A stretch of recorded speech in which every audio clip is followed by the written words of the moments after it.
चलो कल हम लोग क्या पढ़े थे, क्रिस्चॉस रूल्स पढ़े थे, है ना। उस पर कितने क्वेश्चंस किए थे? एक किए थे ना। अभी एक और आप कुछ आज कुछ और करेंगे आज।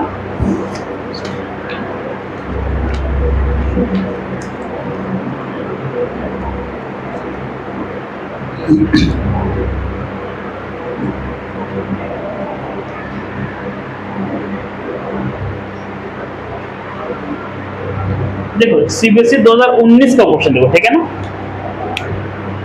एक बैटरी है,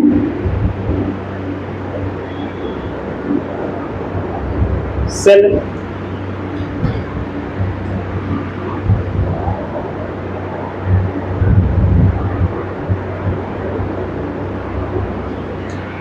और एक रजिस्टर है 20 ओम का।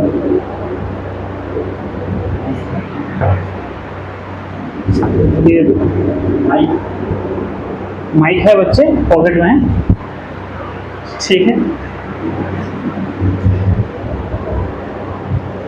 और फिर एक देखो, हर साल लगभग तुमको किरचॉफ्स पर ना क्वेश्चन मिलता ही मिलता है, ठीक है। रजिस्टर यहाँ पर वैल्यूज दे रखी हैं, 80 वोल्ट,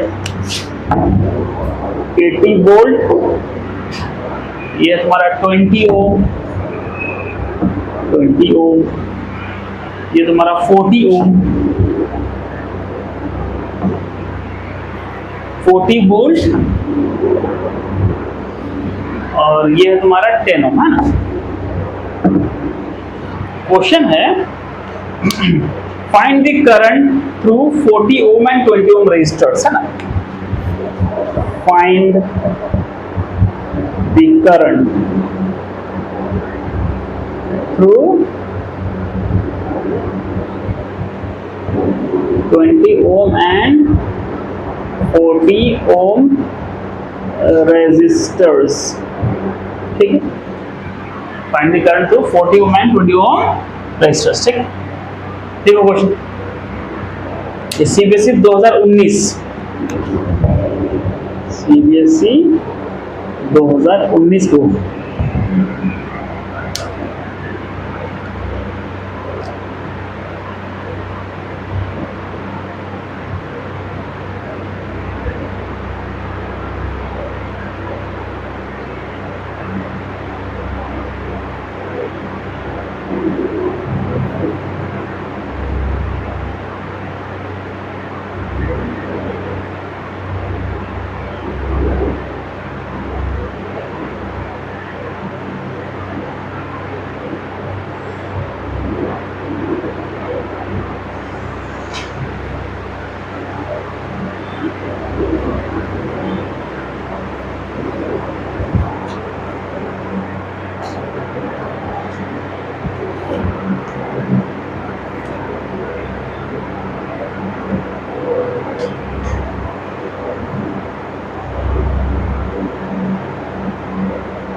ठीक है, ठीक है। अब देखो कैसे बनाएंगे, तो फिर वैसे ही बनाएंगे जैसा कि हम लोगों ने पहले यानी कि कल के लेक्चर में डिस्कस किया है ना। जैसे यहाँ देखो, सबसे पहले हम क्या करेंगे, कितने लूप्स दिख रहे हैं, एक और दो, ठीक है। उन लूप्स का नाम लिख देंगे, A B C D E and F. अच्छा, दूसरा स्टेप ये है कि हमको लूप में करंट अज्यूम करना है, ठीक है। तो कल तो चूंकि I1 और I2 क्वेश्चन बनाने में इस्तेमाल कर लिया था, इसलिए हमने करंट को x एंड y में दिया था, लेकिन आज हम क्या है ना। देखो तुम करंट को ऐसे ही मानना चाहो, तुम क्लॉकवाइज ही मान सकते हो और एंटी क्लॉकवाइज मान सकते हो। क्लॉकवाइज मान सकते हो और एंटी क्लॉकवाइज। पर देखो इसका पॉजिटिव टर्मिनल इधर है ना, तो जहां तक उम्मीद है कि करंट ऐसा फ्लो कर रहा होगा तो हम क्लॉकवाइज मान लेते हैं। कैसा मानना चाहोगे? क्लॉकवाइज ही मान लो। चलो हमने करंट को मान लिया ऐसा क्लॉकवाइज, I1 करंट, ठीक है। अच्छा इधर देखो, इधर इसका पॉजिटिव टर्मिनल इधर है, इधर करंट हमने कैसा मान लिया? एंटी क्लॉकवाइज मान लिया, I2, ठीक है। देखो इस लूप में करंट I1, इसका मतलब A to B ब्रांच में करंट कितना है? I1। B से C ब्रांच में भी कितना है? I1। अच्छा बस C से F में I1 भी है और I2 भी है, तो क्या होगा? I1 plus I2। बात समझ नहीं है? अच्छा फिर इधर और E से D में क्या है? बस I2। D से C में भी क्या है? I2। और C से F में क्या है? I2 plus I2। Very good, सही बात है। सबसे पहले लगा in the loop ABCD, in the loop तो KVL इन लूप ABCD, ठीक, तो वो हो जाएगा। देखो हम चले A से B के तरफ, तो बताओ A से चले यहाँ से नेगेटिव से पॉजिटिव टर्मिनल जा रहे हैं, तो पोटेंशियल गेन होगा कि पोटेंशियल लॉस होगा? पोटेंशियल गेन होगा, कितना होगा? प्लस 80 वोल्ट, ठीक है। यहाँ पहुंच गए। अच्छा यहाँ से B की तरफ चले, करंट की दिशा में जा रहे हैं, करंट के अगेंस्ट जा रहे हैं, करंट की डायरेक्शन में जा रहे हैं। करंट की डायरेक्शन में पोटेंशियल ड्रॉप होता है कि पोटेंशियल गेन होता है? ड्रॉप होता है ना। अच्छा कितना होगा? I into R, I1 into 20, तो I1 इंटू 20 लिखो या 20 इंटू I1 लिखो, बात बराबर है। क्या हो जाएगा? -20 I1। वेरी गुड, पहुंच गया B पर। B से C के दरमियान तो कुछ भी नहीं है, तो no potential drop, no potential gain. B और C एक ही पोटेंशियल होगा। अच्छा C से F में आओ, तो C से F में I1 के डायरेक्शन में जा रहे हैं और I2 भी किस में जा रहे हैं? डायरेक्शन में जा रहे हैं, है कि नहीं? है कि नहीं? देखो I1 के भी डायरेक्शन में जा रहे हैं और I2 के डायरेक्शन में जा रहे हैं, तो दोनों की वजह से पोटेंशियल क्या होगा? ड्रॉप। तो I1 की वजह से कितना हो जाएगा? -40 I1, और I2 की वजह से कितना हो जाएगा? -40 I2। माइनस होगा नहीं, आज क्यों? देखो I2 भी ऐसा ही है ना, और हम भी जा रहे हैं ऐसा ही। ये बात समझ नहीं है? कहाँ पहुंच गए? F पर। उसके F से A के दरमियान कुछ भी नहीं है कि नहीं? No potential drop, no potential gain. अब कहाँ पहुंच गए? A पर। लूप कंप्लीट हो गया, सारे पोटेंशियल की चेंज का सम कितना होगा? 0 होगा। वेरी गुड, ठीक है। अब सिंप्लीफाई कर लो, तो ये हो जाएगा -20 I1 -40 I1, तो कितना हो जाएगा? -60 I1 -40 I2 plus 80 equals to 0। अच्छा 0 से 0 सारा कटेगा नहीं कटेगा? देखो इक्वेशन है ना, ये 0 ये 0 ये 0 ये 0 क्या हो गया? कैंसिल आउट हो गया। यहाँ क्या बचा? -6 I1 -4 I2 प्लस 8। अब भी कर सकता है, 2 3 जा 6, 2 2 जा 4, 2 4 जा 8, है ना? तो काट ही था ना, बाद में 2 3 जा 6, 2 2 जा 4, 2 4 जा 8, कितना हो गया? -3 I1 -2 I2 प्लस 4। अब इनको उधर भेज दो और इसको भी उधर भेज दो, तो 3 I1 प्लस 2 I2 किसके बराबर होगा? 4 के बराबर। तो 3 I1 प्लस 2 I2 किसके बराबर हुआ? 4 के बराबर। ये हो गया तुम्हारा इक्वेशन नंबर 1। आई बात समझ में नहीं है? अच्छा आप किस लूप में चलेंगे? In the loop FCD, in the loop FCD, KVL in FCD, KVL in FCDE, इस लूप में चलो, ठीक है। चलो F से C गए, F से तो I1 के भी ऑपोजिट में चल रहा है और I2 में भी कैसे चल रहा है? ऑपोजिट में चल रहा है, तो दोनों की वजह से पोटेंशियल हो जाएगा गेन, ठीक है ना? तो हो जाएगा +40 I1 +40 I2। पहुंच गए C पर। अच्छा C से D कुछ भी नहीं, नो चेंज। D से इधर चलो, तो I2 देखो I2 ऐसा फ्लो कर रहा है ऐसा, और हम चल रहे हैं वैसा, तो पोटेंशियल गेन हो जाएगा। पोटेंशियल क्या हो जाएगा? करंट के ऑपोजिट के डायरेक्शन में चल रहा है, तो हो जाएगा प्लस 10I2 प्लस 10I2। यहाँ पहुंच गए, यहाँ के बाद इधर आएंगे तो पोटेंशियल हो जाएगा ड्रॉप। पोटेंशियल पॉजिटिव टर्मिनल से किधर आएंगे? नेगेटिव टर्मिनल में आएंगे, तो -40 इक्वल्स टू कितना हो जाएगा? 0, क्योंकि फिर वापस से पढ़ेंगे F पर। अब देखो 40I1 ही है, बस 40I1 अच्छा 40I2 प्लस 10I2 कितना हो गया? 60I2 माइनस 40 इक्वल्स टू कितना हो गया? 0। अगेन 0 से 0 कैंसिल हो जाएगा।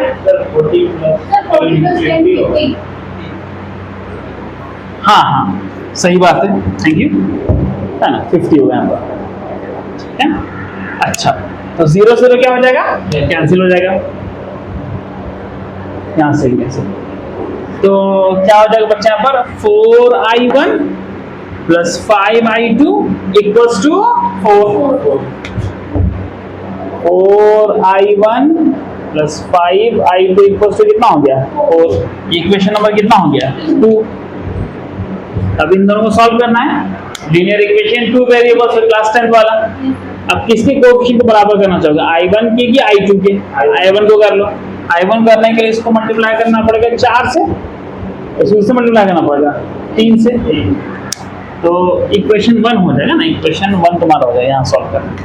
तो 4 तिया 12I1 प्लस 4 दूना 8I2 इक्वल टू 4 चौका 16।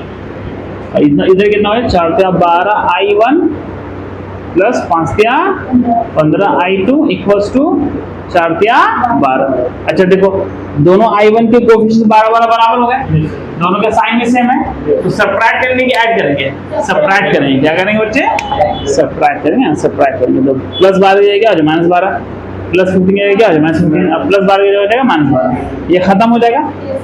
-15 प्लस 8 तो कितना हो जाएगा? -7I2। 16 में से 12 गया 4, I2 कितना हो गया? -4/7 एम्पियर। हुआ कि नहीं हुआ? अब I2 इसमें पुट कर दो, I1 आ जाएगा, निकालो I1, इसमें पुट करो ना 1, तो 3 into I1 plus 2 into I2 कितना है?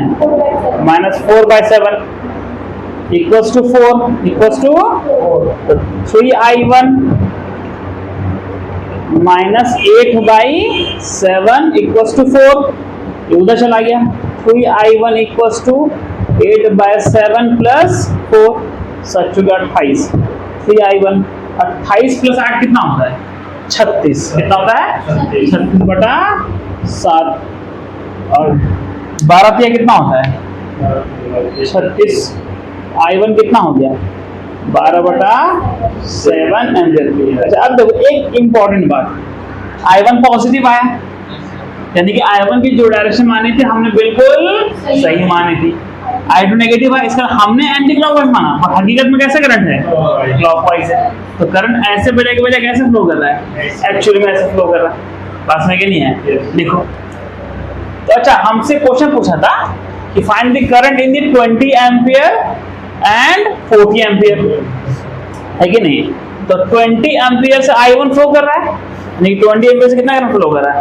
12/7, ठीक है ना। तो हम लिख सकते हैं कि current in the 20 ampere, current in the 20 ampere कितना है? 12/7 एम्पियर, ठीक है ना। अच्छा लेकिन देखो फिर 40 एम्पियर से ही पूछा है। अच्छा I1 इधर से चल रहा है और I2 एक्चुअली में कैसे चल रहा है? ऐसा देखो नेगेटिव है ना, तो हमारा जो हमने जो डायरेक्शन करंट माना उसका कैसा है? एक्चुअली में अपोजिट है। तो देखो उधर से I1 आ रहा है, इधर से I2 जा रहा है, तो इसमें नेट करंट इन दोनों का डिफरेंस वही नहीं होगा, ठीक है। तो बात समझ नहीं है? तो करंट इन दी 40 एम्पियर, ये बात यहाँ समझ आए कि नहीं है तुमको? तो I1 minus I2, I1 minus I2, I1 है तुम्हारा 12/7, अच्छा माइनस I2, अब तो डायरेक्शन चेंज कर दिया ना, चेंज करने पर क्या हो जाएगा? प्लस हो जाएगा। 4/7 है ना, ऐसे ना है, ठीक है। तो 12 में से 4 गया, 8/7। कुछ नंबर एक से एडजस्ट करो वहां पर, ठीक है। नहीं पहुंचे थे, और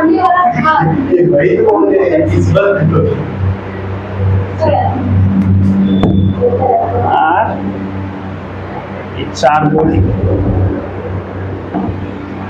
ये है 6 वोल्ट, ये है 2 ओम, ये है 1 वोल्ट, ये 3 ओम, और ये R1, ये 3 volt.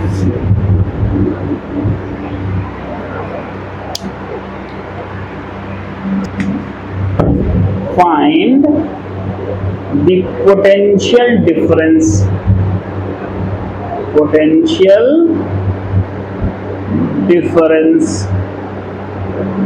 between A and D when no current flows in the branch B.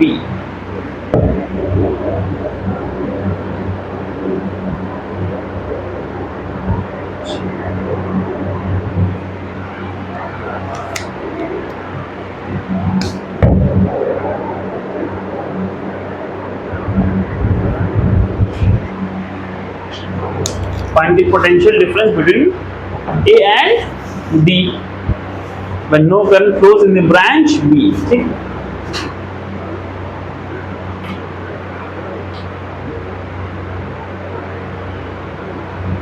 आई बात समझ में? अच्छा, तो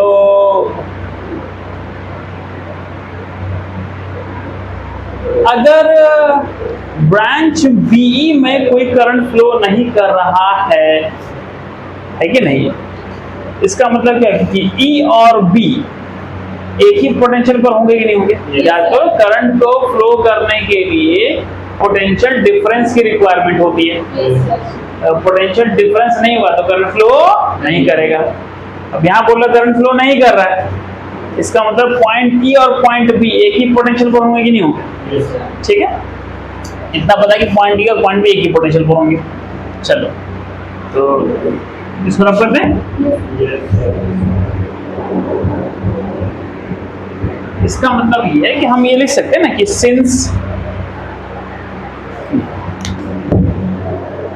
since no current flows in BE, that means potential of B will be equals to potential of E.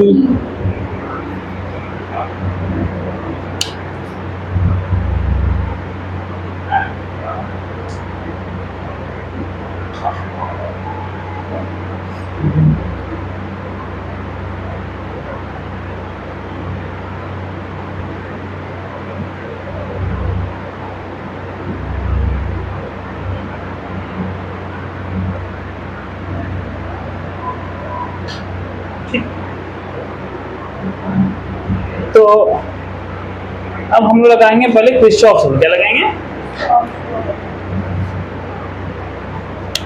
इसमें current हम लोग मान लेते हैं I1 और इसमें करंट मान लेते हैं I। ठीक, तो दो लूप में AF EB और ED CB है ना, तो in the loop AF EB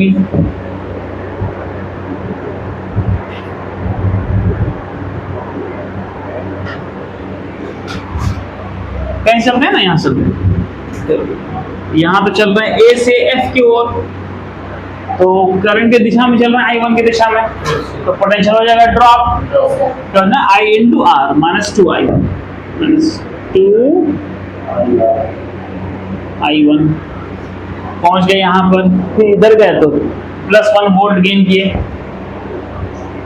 फिर पहुंच गया F, फिर करंट की दिशा में चल रहा है तो -3i1 लूज कर दिए। ठीक है, कहाँ पहुंच गए? E पर। कहाँ पहुंच गए? E पर, है ना? अच्छा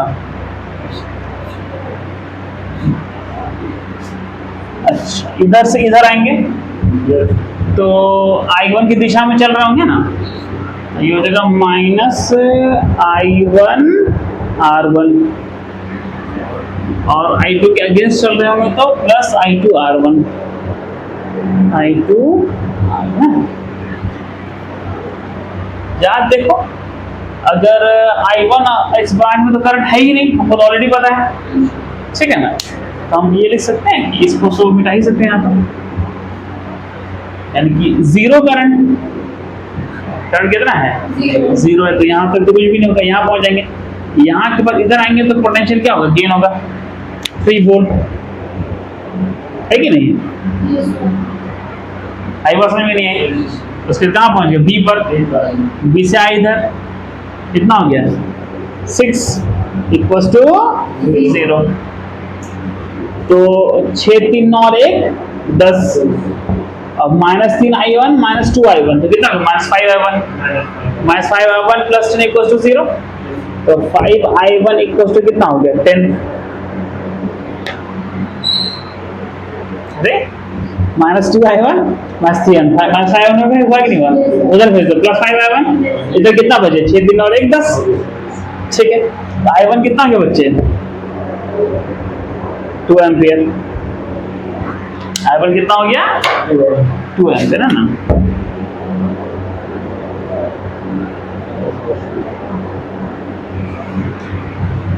ठीक,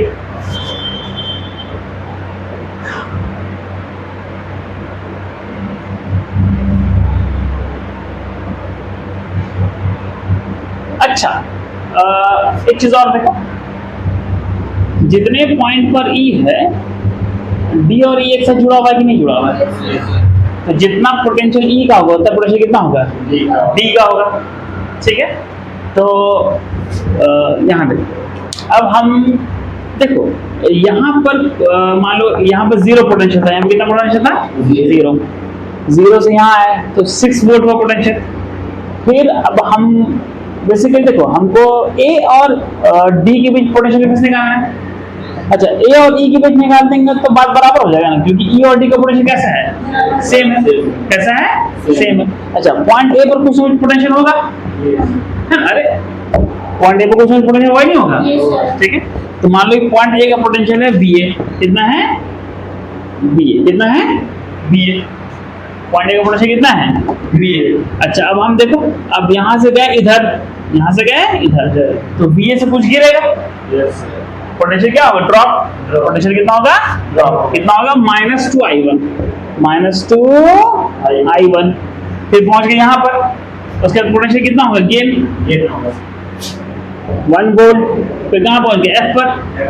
फिर पोटेंशियल कितना होगा? ड्रॉप। कितना हो जाएगा? -3i1 देखो, तो यहाँ पर VA था, कुछ गेन हुआ, कुछ ऐड हुआ, फिर कुछ गेन हुआ, कुछ लॉस हुआ ना, जितना जहां जितना बचा वो क्या होगा? पोटेंशियल ऐड E होगा कि नहीं होगा? समझा कि नहीं है? ठीक, अच्छा, पोटेंशियल ऐड E लिखो चाहे पोटेंशियल ऐड लिखो D, बात बराबर, क्योंकि दोनों एक स्टेट पॉइंट से जुड़ा हुआ है। हम लिख सकते हैं इसको कि VA -2i1 -3i1 -5i1 -5i1 + 1 =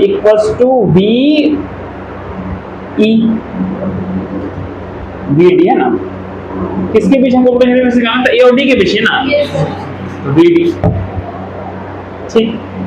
अच्छा, तो I1 कितना है? 2 5 2 जा 10, तो VA -10 + 1 = कितना हो गया? VD। VA -9 = कितना हो गया? VD। तो VA - VD कितना हो गया? 9 वोल्ट। तो A और D के पोटेंशियल कितना हो गया? 9 वोल्ट। ठीक, समझा कि नहीं है? देखो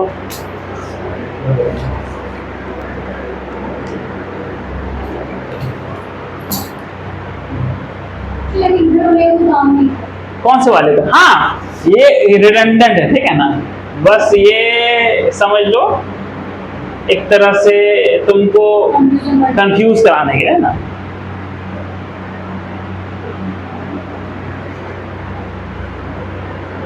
और डिसिपेटेड या कंज्यूम बाय रेजिस्टर।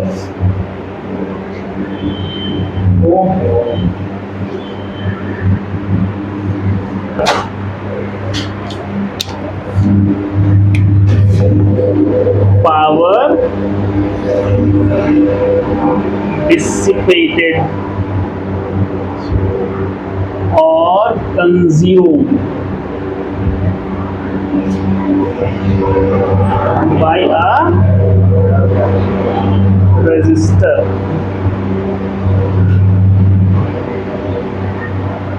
ठीक है, पावर डिस्ट्रीब्यूटेड और कंज्यूम बाय रेजिस्टर, ठीक है।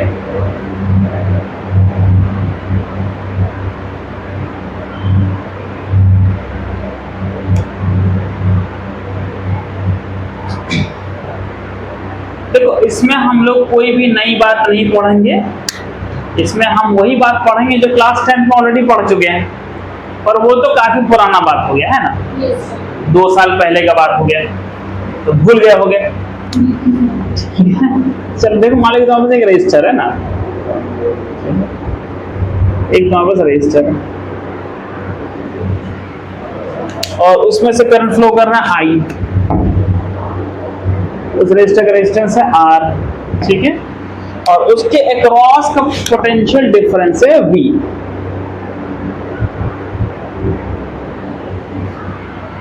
ठीक है, अच्छा, पावर को हम लोग डिफाइन करते हैं बचपन से ना, कि कितना वर्क हो रहा है अपॉन टाइम, कितना टाइम ले रहा है ना, या पावर को और किस तरह से डिफाइन करते हैं कि कितना एनर्जी कंज्यूम हो रहा है कितना टाइम में, है कि नहीं। Energy consumed upon time per unit time या work done per unit time. अच्छा, अब यहां देखो तो पावर का फॉर्मूला है ना, पावर का फॉर्मूला, ये रेजिस्टर देखो, जब इस रेजिस्टर से करंट फ्लो हो रहा है तो ये रेजिस्टर हीट जनरेट कर सकता है, लाइट जनरेट कर सकता है, तो बेसिकली एनर्जी क्या कर रहा है, वो स्पेंड कर रहा है, डिसिपेट कर रहा है कि नहीं। अच्छा, इस रेजिस्टर पे वर्क कौन कर रहा है, बैटरी वर्क कर रहा है। कौन वर्क कर रहा है, जितना बैटरी वर्क कर रहा है उतना ही एनर्जी के रूप में ये वाला रेजिस्टर एनर्जी को क्या कर रहा है, खर्च कर रहा है कि नहीं। देखो, अब रेजिस्टर के पास तो जेब है नहीं, वो एनर्जी को जेब में कैसे रख लेगा, जैसे इसके पास एनर्जी आता जाएगा, एनर्जी को क्या करता जाएगा, खर्च करता जाएगा ना, डिसिपेट करता जाएगा। तो किस रेट से डिसिपेट करेगा, तो पावर का एक फॉर्मूला होता है V into I। क्या होता है, V into I।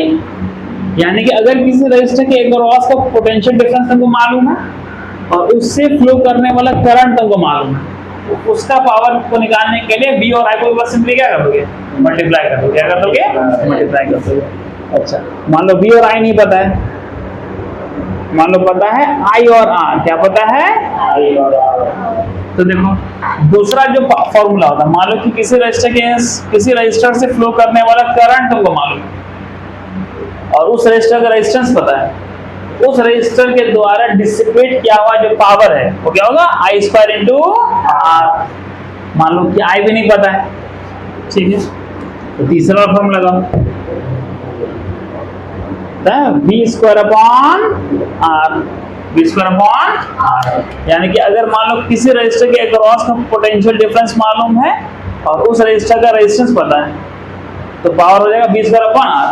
किसी भी फॉर्मूले से निकालो, पावर का आंसर हमेशा कैसा आएगा, सेम आएगा, ठीक है ना।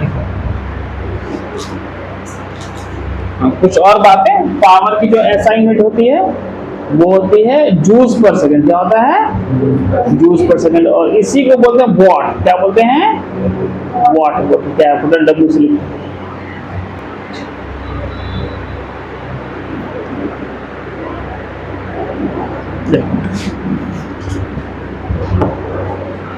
इस बार सही से बनाएंगे, ठीक है ना, तो इस बार तुम लोग मेरे को भरोसा कर सकते हो, ठीक है।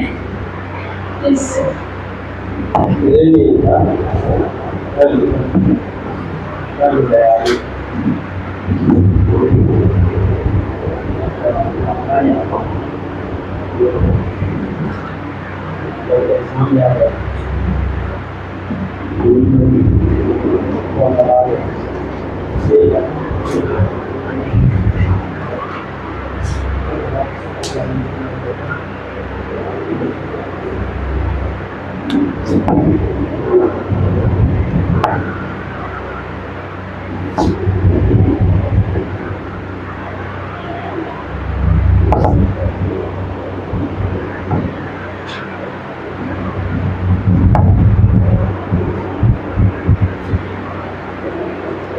क्वेश्चन पूछा गया है सीबीएसई 14 के कंपार्टमेंट में, ठीक है। तो तुम लोग कंपार्टमेंट का नाम सुनते ही मतलब ये मत समझना कि मुश्किल क्वेश्चन है, ठीक है।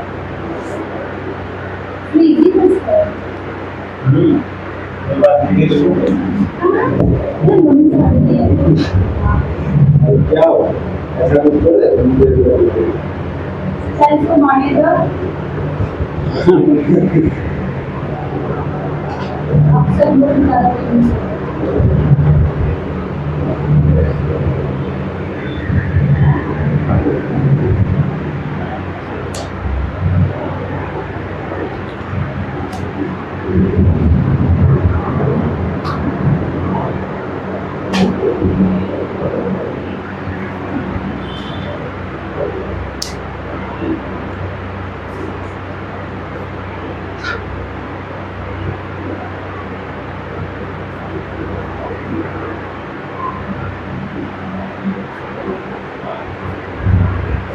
ठीक है, पहले देख लो फिर अब लिखना, ठीक है।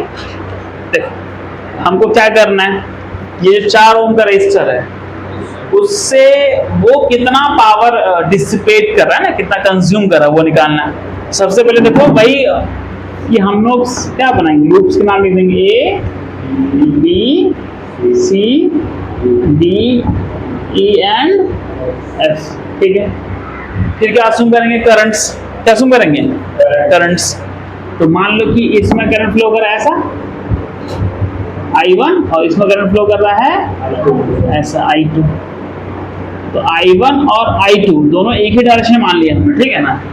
और चूंकि इस देखो सेल का पॉजिटिव टर्मिनल इधर कर दो, इससे करंट ऐसा फ्लो करना चाहिए, है कि नहीं। और इस सेल का पॉजिटिव टर्मिनल इधर है तो करंट ऐसा फ्लो करना चाहिए, ठीक है।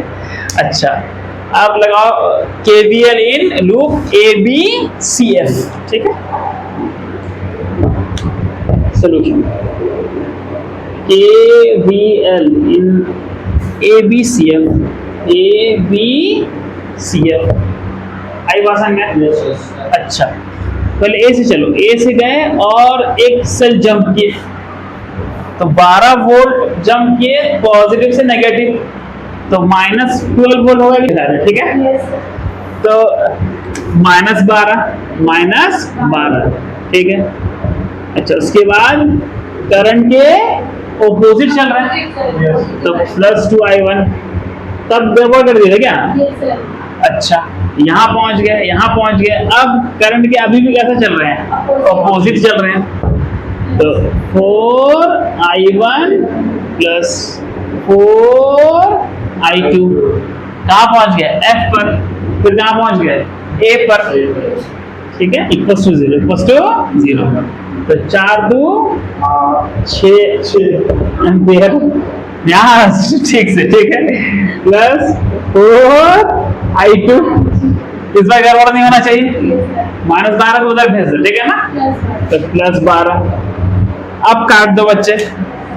तो हाँ 2 3 6, 2 2 4, 2 6 12, तो हो जाएगा 3I1 + 2I2 = 6। इसको बोल दो इक्वेशन नंबर 1। अच्छा अब चलते हैं इस लूप में। तो आप देखो F से C में ना KVL इन FCD, तो यहाँ से यहाँ गए तो दोनों ही बार करंट की दिशा में गए, करंट की दिशा में जाएंगे तो पोटेंशियल लूज करेंगे ना। तो -4I1 -4I2, ठीक है। अच्छा पहुंच गए C पर, फिर पहुंच गए D पर, फिर जंप किए 6 वोल्ट, कितना जंप किए 6 वोल्ट इक्वल, फिर कहाँ आ गए F पर, तो हो गया 0, कितना हो गया 0। अच्छा तो अगेन तो कुछ कटेगा क्या, या अच्छा इसको इक्वेशन नंबर 2 मान लो, इसको क्या मान लो इक्वेशन नंबर 2, 6 को उधर भेज दो, ठीक है ना। तो -4i1 -4i2 इक्वल्स टू -6, ठीक है। ऐसा तो इससे सिंप्लीफाई नहीं की, क्योंकि देखो हमको यहाँ पर भी नहीं करना चाहिए, अगर पहले से मालूम होता तो भविष्य पता होता तो। क्यों? क्योंकि 2 और 4 i2 को बराबर ही करना है, क्या ही करना है, ठीक है ना। ऑलरेडी पहले से क्या था, बराबर था, लेकिन तब हम लोग को मालूम नहीं था, है ना। तब हम इक्वेशन में सिंप्लीफाई कर दिए, बस इसको सिंपली क्या करेंगे 2 से मल्टीप्लाई कर देंगे। पहला वाला इक्वेशन कितना होता है 6i1 plus 4i2 equals to 12। अब दूसरा वाला ऑलरेडी कितना है -4i1 -4i2 इक्वल्स टू -6। अब दोनों का साइन अलग अलग है, तो सिंपली तो ऐड ही कर देंगे। 6 में से 4 गया 2i1, 12 में 6 गया 6, i1 कितना हो गया 3 एम्पियर। अच्छा i2 निकाल लो बच्चे, यहीं पर है ना, यहीं से निकालो i2। तो 3i1, तो 3 इंटू i1 कितना हो जाएगा 9, है ना। 3 इंटू i1 कितना हो जाएगा 9 प्लस 2i2 इक्वल्स टू कितना हो गया 6। तो 9 उधर गया, 6 में से 9 गया -3, तो i2 कितना हो गया -3/2 एम्पियर हुआ कि नहीं हुआ।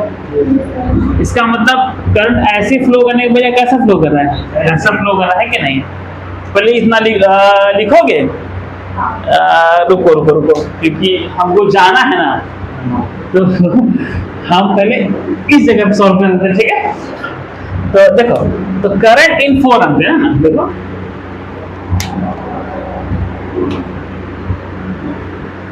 करंट इन 4 एम्पियर, देखो i1 इधर से आ रहा है और i2 उधर से आ रहा है, तो i1 माइनस i2 नहीं होगा। या अगर तुम दोनों का एक ही डायरेक्शन मानोगे तो i2 को फिर क्या लेना पड़ेगा नेगेटिव, है कि नहीं। तो वो हो जाएगा तुम्हारा करंट थ्रू दी 4 एम्पियर, वो हो जाएगा 3 माइनस 3/2 है ना, 3 माइनस 3/2, ये हो जाएगा 3/2, कितना हो जाएगा, है कि नहीं। अच्छा अब हमको मान लो अभी जस्ट क्वेश्चन फॉर्मूला पढ़ते हैं कि अगर एक रेजिस्टर से करंट पता है, पावर क्या हो जाएगा I2R, तो पावर क्या हो जाएगा I2R, I2, तो I 3/2 का स्क्वायर इंटू R कितना है 4, तो 2 2 जा 4, 4 से 4 कैंसिल हो जाएगा, 3 3 जा 9, 9 4 जा 36 वाट, ठीक है।